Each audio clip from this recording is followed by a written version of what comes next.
দম আটকে আসছে আমার। আমি বাইরে যাব, বাইরে বাইরে সরে যাও।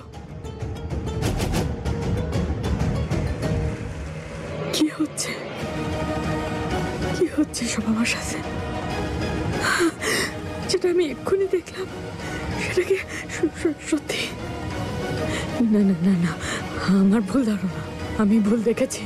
আরে ফুলের আত্মা কি করে?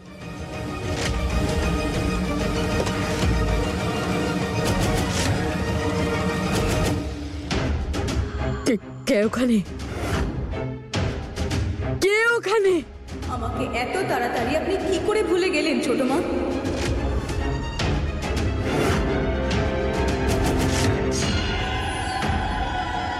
না, এটা হতে পারে না, এটা হতে পারে না, না এটা হতে পারে।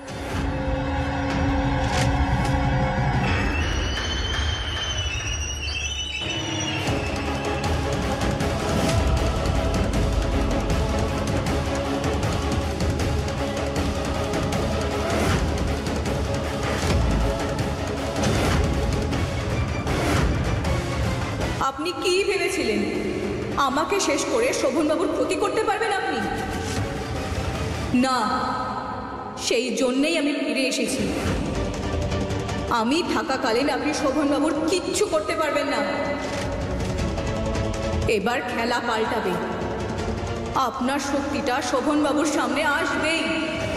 শোভনবাবু আপনাকে মায়ের মতো শ্রদ্ধা করেন, নিজের মায়ের মতন সম্মানও করেন, কিন্তু আপনি যা করেছেন সেটা মা আর তার ছেলের যে পবিত্র সম্পর্ক সেটাকে কলঙ্কিত করেছে।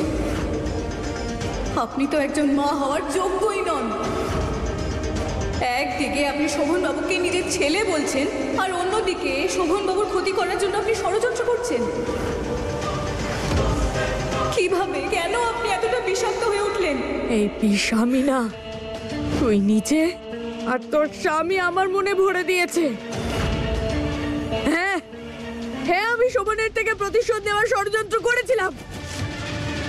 এই খেলার সব দান আমি খেলেছি, কারণ আমার ছেলেকে মেরে ফেলা হয়েছে। শেষ নিঃশ্বাস ত্যাগ করেছে আমারই কোলে, আমার এই বুকেই আমার অজয় শেষ হয়ে গেছে।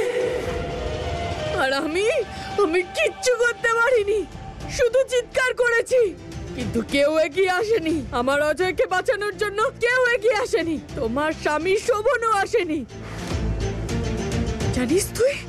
জানিস তুই কেমন মনে হয় যখন কারোর সন্তান নিজের কোলেই শেষ হয়ে যায়?